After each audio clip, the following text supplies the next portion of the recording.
स्वागत है आपका आज की चाय पे। तो एक इंटरव्यू आया है जनाब का, इन्होंने मुझे फॉरवर्ड किया था, मेरी सब्सक्राइबर है। पहली बात तो मैं इनको थैंक यू कहूँगी।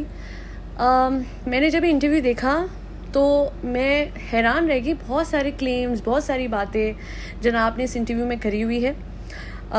इन सब्सक्राइबर ने कहा कि आप इस बात पे प्लीज़ इस बात को डिस्कस कीजिए, कमेंट कीजिए इस पे कि ऐसे कैसे कह सकते हैं कि जो मैडम है उनके फादर का खर्चा इन्होंने उठाया। पहली बात तो जिनका आप खर्चा उठा रहे हैं वो कहाँ पे हैं इतने दिनों से, ये आप हमें बता सकते हैं जनाब? अगर आप इस बात का जवाब अगले व्लॉग में दे दोगे तो बहुत बड़ी बात हो जाएगी। बिकॉज हाउ कम आप किसी का खर्चा उठा रहे हो, उस चीज़ को ब्रैक कर रहे हो on national television, international platform, because YouTube तो हर जगह देखा जा सकता है। And he is nowhere to be seen in your vlogs. उनका जिक्र तो आपने सिर्फ इस हवाले से करा कि उनका खर्चा आज तक आपने उठाया है, पर जब हम उनका जिक्र करते हैं तो आप लोग या तो ऑफेंड होते हैं या फिर आप उन्हें एक बैड लाइट में डालते हैं कि उनकी वजह से मैडम का बचपन ख़राब हुआ, उनकी वजह से, उनकी मदर की वजह से जो कॉन्फ्लिक्ट होते थे। एक चीज़ मैं आपसे पूछूंगी जनाब, हमने देखा है मैडम के जो फादर हैं वो आर्मी वेटरन हैं, तो हो ही नहीं सकता कि आप उनके खाने पीने और रहने का खर्चा उठाते हो। हाँ, कभी इलाज का आपने उठा दिया होगा तो उसमें कौन सी बड़ी बात है। एक तो प्रॉब्लम इस सोसाइटी में एक चीज़ हो गई है कि जो बेटा करता है उस बात को बहुत बड़ा माना जाता है और जो नहीं करता है उस बात को बहुत हल्के में लिया जाता है। जैसे ये कल मैंने एक पॉडकास्ट बनाई तो सब कह रहे तो हो क्या हो गया, वो दूर रहे। यहाँ पे इशू ये नहीं है कि वो दूर रहे पास रहे, यहाँ पे इशू ये है कि वो दूर रह के भी अपने माँ बाप की चिंता कर ले। मैं जाहिद की बात कर रही हूँ। यहाँ पे अपने रिस्पॉन्सिबिलिटीज़ को जो हर बेटे को और हर बेटी को एक तरीके से, पूरे तरीके से निभानी चाहिए, उस बात को उठा के जनाब ने पूरा का पूरा इंटरव्यू निकाला है। मुझ पे अल्लाह ताला ने ये जिम्मेदारी डाली, हालांकि मैं छोटी उम्र का था। हालांकि मैं आपको बता दूं, you are not the first one जनाब। जो मैं कहती हूँ यहाँ पे तो 18 साल की उम्र से लोग अपने घर की जिम्मेदारी उठा लेते हैं। आप कह रहे हो कि मैंने 23 साल की उम्र तक एंजॉय करा, उसके बाद मेरे सिर पे जिम्मेदारियां आ गई। तो मैं आज आपको एक लेबल देना चाहूँगी, एक शब्द कहना चाहूँगी आपके लिए कि आप बेहद ही नाशुक्रे हैं। आपको पता भी है कि जो आपको काम मिला, जिस तरीके से आज अपनी लाइफ आप लीड कर रहे हो while fulfilling all your responsibilities, बहुत कम लोग ऐसी लाइफ जी पाते हैं। आपको आज मैं सच कह रही हूँ प्लेटर पे सब कुछ मिल रहा है। हंसी खेल के अपनी खुशियाँ दिखा के अगर किसी को मिल रहा है तो वो इंसान इस चीज़ को कहे कि मैं 23 साल का था और उस टाइम तक ही एंजॉय करा और उसके बाद मेरे सिर पे रिस्पॉन्सिबिलिटी आ गई। अल्लाह ने मुझे सच में ब्लेस करा है कि मैं आज 4 घर संभाल रहा हूँ। इन चीज़ों पे कभी भी हमें ऐसे ईगो में या फिर किसी तरीके का अहंकार लाके इन चीज़ों को बोस्ट नहीं करना चाहिए पब्लिक में। क्योंकि सच तो ये, yes you are very lucky कि आपके पास माँ बाप है जिनकी आप रिस्पॉन्सिबिलिटी फुलफिल कर रहे हैं और अच्छे से कर रहे हैं। पर at the same time what you been blessed with, जिस तरीके का आपका इनकम का सोर्स है, ऐसे बहुत कम लोगों को मिलता है। बिना एंजॉय करे लाइफ जीना और अपने परिवार की रिस्पॉन्सिबिलिटी फुलफिल करना, अगर आपको ये चीज़ कहनी हो तो आप उनके लिए ज़रूर कह सकते हैं जो 9 to 5 जॉब करते हैं, पॉलिटिक्स सहते हैं दुनिया भर की, अपने वर्क प्लेस में बॉस से भी सुनते हैं, पूरे दिन मेहनत करके भी आते हैं। और कुछ लोगों के घर में तो कई बार एसी भी नहीं होते कि आके वो आराम कर लें। जिम की प्रिविलेज तो दूर की बात है, भगवान कलेक्शन से लाखों की शॉपिंग तो बहुत दूर की बात है, मॉलों में जाके बैठ के लैविश खाना खाना तो और भी दूर की बात है उन लोगों के लिए।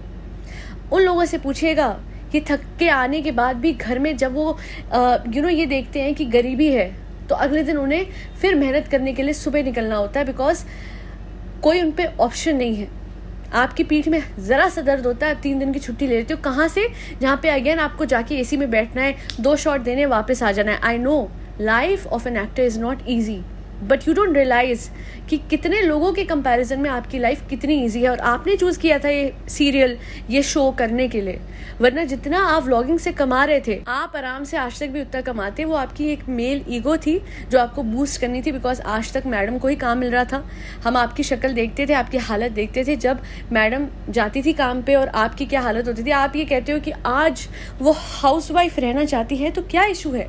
तो भाई साहब, वो हाउसवाइफ नहीं रहना चाहती है, ये आपकी मर्जी थी। बिकॉज मैं आपको बताती हूँ, जब वो अपने मक्खी के सेकंड सीजन पे गई थी शो के, तो she enjoyed it thoroughly and she was extremely happy. हालांकि आपका चेहरा उस टाइम पे खासा ही उतरा हुआ था, तो ये कहना बंद कर दीजिए कि आपकी बीवी तो बहुत अलग तरीके से ड्रेसअप होती थी, आपकी बीवी ने तो हमेशा हाई फैशन फोटोशूट करवाए हैं, ये तो आपकी मेहरबानी से वो इतनी बदल गई और आज वो आपके अधीन होके रह गई है, पता नहीं क्यों।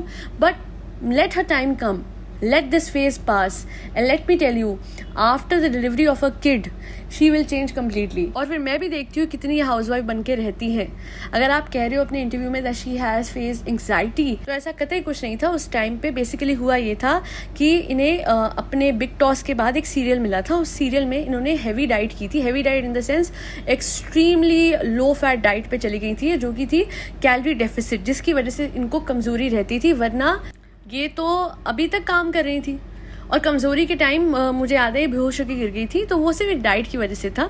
अभी इन्होंने काम किया था मक्खी 2 में, और उसके बाद हुआ ये, मैं आपको बताती हूँ, ये जो आइडल बहू दिखती है ना, वो सिर्फ और सिर्फ व्लॉग्स के लिए है। सीधी बात है, ये जब कुछ खाना बनाती है तो हमें पता है she holds the camera and makes it as simple as that. आप मुझे बताइए, कैमरा माइनस कर दीजिए। जनाब ने अपने इंटरव्यू में एक चीज़ और बोली ना कि ये जो कैमरा है ना भी होता तो मैं ऐसे होते। मैं लिखत में दे रही हूँ, आप लोग ऐसे नहीं होते।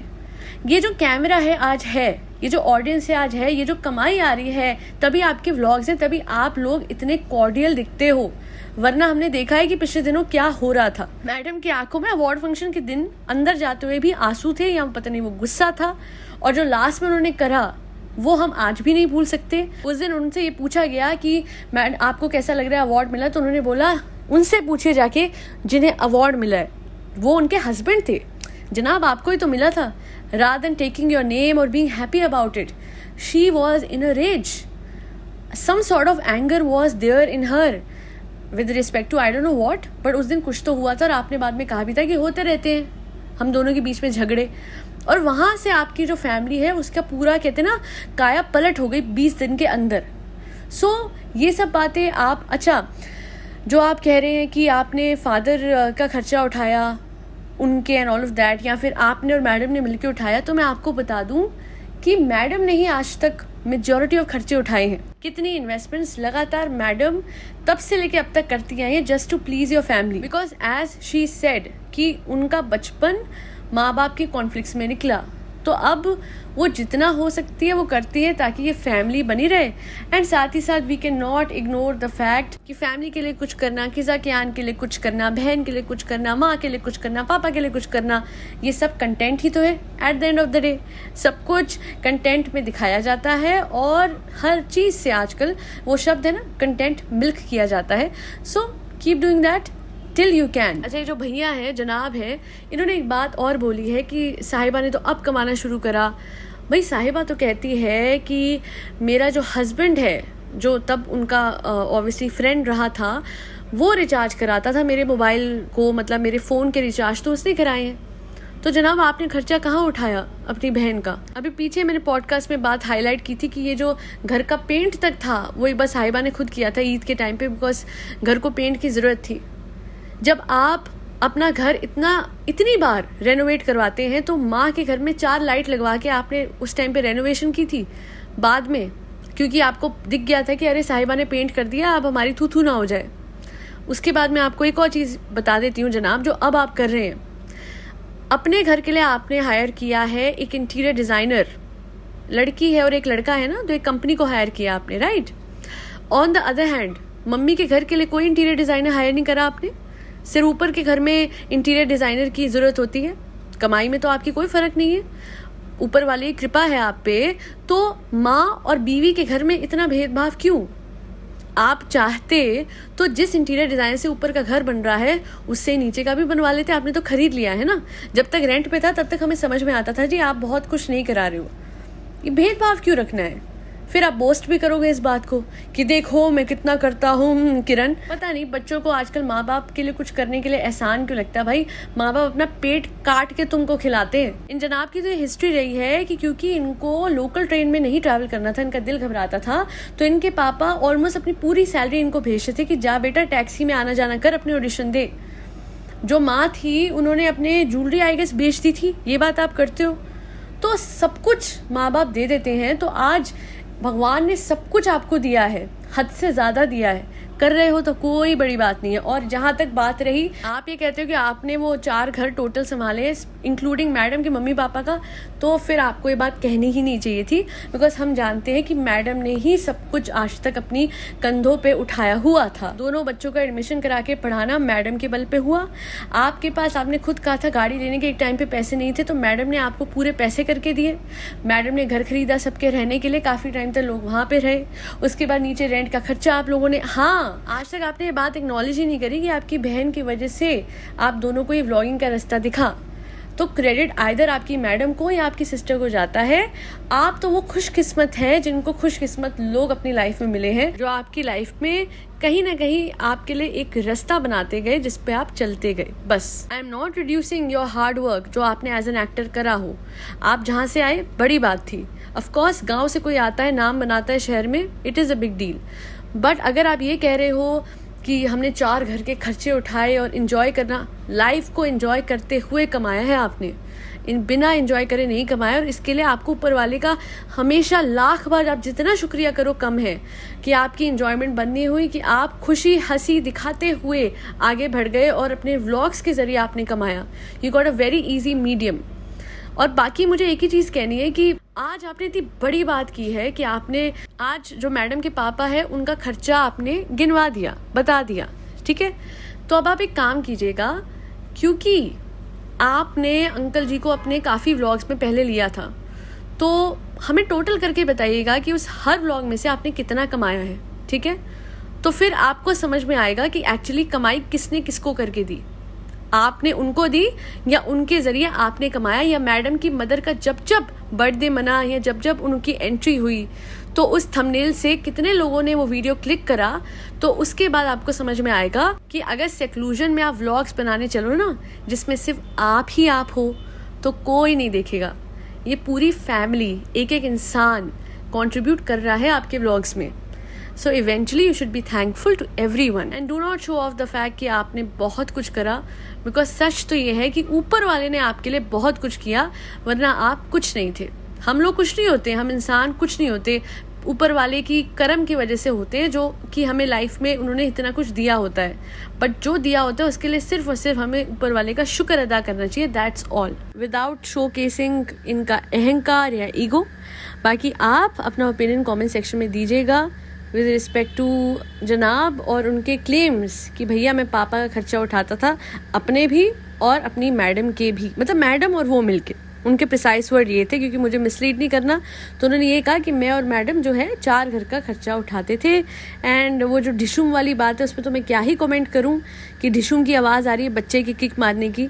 अब थोड़ा सा एक्स्ट्रा बोल जाते हैं शायद, है ना, क्योंकि ऐसा नहीं होता कि बच्चे की किक करने की आवाज़ आई डिशुम डिशुम करके।